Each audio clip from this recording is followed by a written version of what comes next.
ಏನ್ ಸಮಾಚಾರಕ್ಕೆ ಸ್ವಾಗತ. ನಾನು ವಿಜಯ್ ವೀರಪ್ಪ. ಮೊದಲಿಗೆ ಹೆಡ್ಲೈನ್. ಸೇನಾ ವಾಹನ ಅಪಘಾತದಲ್ಲಿ ಗಾಯಗೊಂಡಿದ್ದ ಯೋಧ ಹುತಾತ್ಮ. ಚಿಕಿತ್ಸೆ ಫಲಕಾರಿಯಾಗದೆ ಕೊಡಗಿನ ಯೋಧ ದಿವಿನ್ ಮೃತ.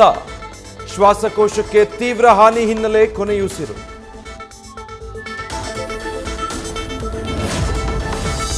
ಗುತ್ತಿಗೆದಾರ ಸಚಿನ್ ನಿವಾಸಕ್ಕೆ ಬಿಜೆಪಿ ನಿಯೋಗ ಭೇಟಿ. ಕುಟುಂಬಸ್ಥರ ಸಮಸ್ಯೆ ಆಗಲಿ ಸಾಂತ್ವನ ಹೇಳಿದ ವಿಜಯೇಂದ್ರ. ಸಿಬಿಐ ತನಿಖೆ ಜೊತೆಗೆ ಸಚಿವ ಪ್ರಿಯಾಂಕ್ ಖರ್ಗೆ ರಾಜೀನಾಮೆಗೆ ಪಟ್ಟು.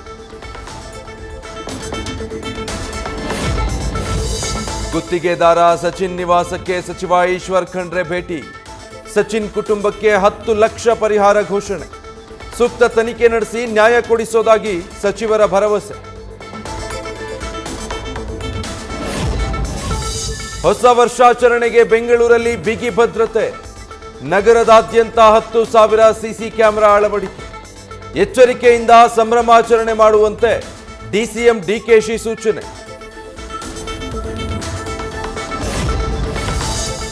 ರಾಜ್ಯ ರಾಜಧಾನಿಯಲ್ಲಿ ಹೊಸ ವರ್ಷಾಚರಣೆಗೆ ಸಿದ್ಧತೆ ಜೋರು. ತಡರಾತ್ರಿ 2 ಗಂಟೆವರೆಗೆ ಪಬ್, ಹೋಟೆಲ್ ತೆರೆಯಲು ಅನುಮತಿ ಕೋರಿ ಮನವಿ. ಪೊಲೀಸ್ ಆಯುಕ್ತರಿಗೆ ಮನವಿ ಕೊಟ್ಟ ಹೋಟೆಲ್ ಮಾಲೀಕರ ಸಂಘ.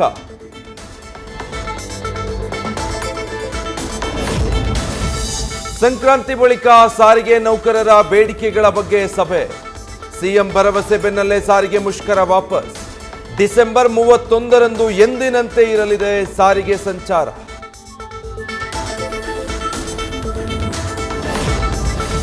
ಹೊಸ ವರ್ಷಾಚರಣೆಗೆ ಕಾಫಿ ನಾಡು ಚಿಕ್ಕಮಗಳೂರು ಸಜ್ಜು. ಸಿಲಿಕಾನ್ ಸಿಟಿ ಸೇರಿದಂತೆ ಹೊರ ರಾಜ್ಯದಿಂದಲೂ ಪ್ರವಾಸಿಗರ ಆಗಮನ. ಜಿಲ್ಲೆಯ ಹೋಮ್ ಸ್ಟೇ, ರೆಸಾರ್ಟ್ಗಳು ಬಹುತೇಕ ಭರ್ತಿ.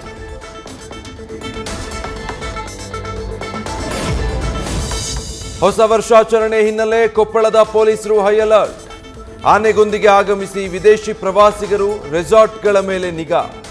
ಅಕ್ರಮ ತಡೆಗಟ್ಟಲು ಚೆಕ್ ಪೋಸ್ಟ್ ನಿರ್ಮಾಣ ಮಾಡಿ ವಾಹನಗಳ ತಪಾಸಣೆ.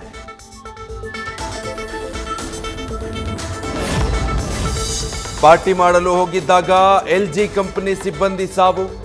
ಬೆಳಗಾವಿ ಜಿಲ್ಲೆಯ ಖಾಸಗಿ ರೆಸಾರ್ಟ್ನ ಸ್ವಿಮ್ಮಿಂಗ್ ಪೂಲ್ನಲ್ಲಿ ಘಟನೆ. ಜಿಲ್ಲಾಸ್ಪತ್ರೆ ಎದುರು ಮುಗಿಲು ಮುಟ್ಟಿದ ಕುಟುಂಬಸ್ಥರ ಆಕ್ರಂದನ.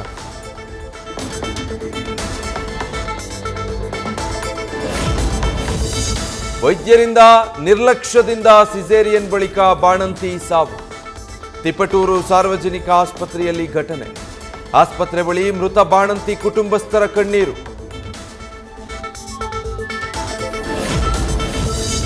ದಾವಣಗೆರೆಯ ಗ್ಲಾಸ್ ಹೌಸ್ನಲ್ಲಿ ಫಲಪುಷ್ಪ ಪ್ರದರ್ಶನ.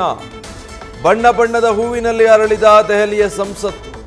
ಕುಟುಂಬ ಸಮೇತರಾಗಿ ಬಂದು ಫೋಟೋ ಕ್ಲಿಕ್ಕಿಸಿಕೊಂಡು ಎಂಜಾಯ್.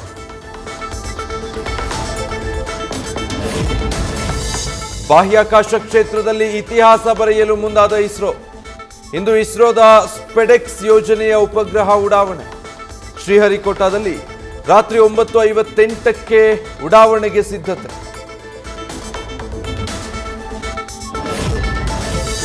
ಹಿಂಸಾರೂಪ ಪಡೆದ ಬಿಹಾರದ ಬಿಪಿಎಸ್ಪಿ ಅಭ್ಯರ್ಥಿಗಳ ಪ್ರತಿಭಟನೆ.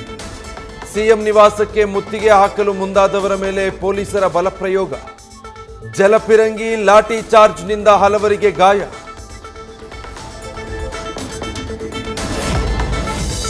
ಅನುಮತಿ ಇಲ್ಲದೆ ಬಿಪಿಎಸ್ಸಿ ಪರೀಕ್ಷಾರ್ಥಿಗಳ ಪ್ರತಿಭಟನೆಯಲ್ಲಿ ಭಾಗಿ. ಜನ ಸುರಾಜ್ ಪಕ್ಷದ ಪ್ರಶಾಂತ್ ಕಿಶೋರ್ ವಿರುದ್ಧ ಪ್ರಕರಣ ದಾಖಲು. ಪ್ರತಿಭಟನಾಕಾರರ ಮೇಲಿನ ಲಾಠಿ ಚಾರ್ಜ್ಗೆ ತೇಜಸ್ವಿ ಯಾದವ್ ಖಂಡನೆ.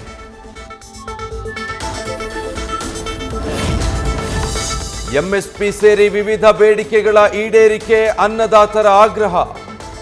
ಕಾನೂರಿ ಗಡಿಯಲ್ಲಿ ಕೇಂದ್ರದ ವಿರುದ್ಧ ಮುಂದುವರಿದ ಪ್ರತಿಭಟನೆ. ಕುತೂಹಲ ಕೆರಳಿಸಿದ ಜನವರಿ 4ರ ಕಿಸಾನ್ ಮಹಾಪಂಚಾಯತ್.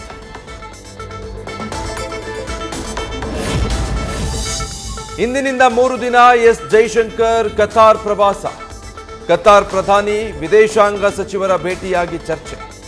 ಹಲವು ಒಪ್ಪಂದಗಳಿಗೆ ಸಹಿ ಹಾಕಲಿರುವ ಉಭಯ ದೇಶಗಳ ನಾಯಕರು. ಭದ್ರತೆಯ ವಿಚಾರದಲ್ಲಿ ಭಾರತ ಅದೃಷ್ಟಶಾಲಿ ದೇಶ ಅಲ್ಲ. ಆಂತರಿಕ ಮತ್ತು ಬಾಹ್ಯ ವಿರೋಧಿಗಳ ಮೇಲೆ ಹದ್ದಿನ ಕಣ್ಣಿಡಬೇಕು. ಸೈನಿಕರಿಗೆ ಕೇಂದ್ರ ರಕ್ಷಣಾ ಸಚಿವ ರಾಜನಾಥ್ ಸಿಂಗ್ ಕರೆ.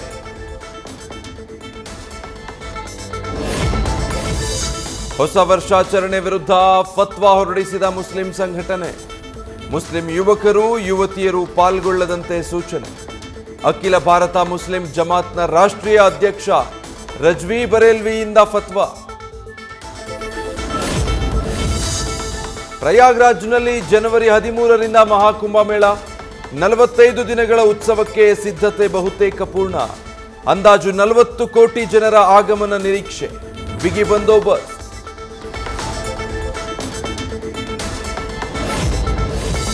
ಕಜಕಿಸ್ತಾನ ವಿಮಾನ ಅಪಘಾತಕ್ಕೆ ರಷ್ಯಾದ ಗುಂಡಿನ ದಾಳಿ ಕಾರಣ. ಪತನಗೊಂಡ ವಿಮಾನದ ಹೊರಭಾಗದಲ್ಲಿ ಕುರುಹು ಪತ್ತೆ. ಪುಟಿನ್ ಕ್ಷಮೆಯಾಚನೆ ಬೆನ್ನಲ್ಲೇ ಅಜರ್ಬೈಜಾನ್ ಅಧ್ಯಕ್ಷ ಹೇಳಿಕೆ.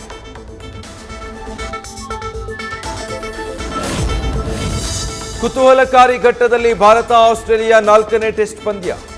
ಭಾರತದ ಗೆಲುವಿಗೆ 340 ರನ್ಗಳ ಟಾರ್ಗೆಟ್. ಆರಂಭಿಕ 2 ವಿಕೆಟ್ ಕಳೆದುಕೊಂಡು ಸಂಕಷ್ಟಕ್ಕೆ ಸಿಲುಕಿದ ಟೀಂ ಇಂಡಿಯಾ.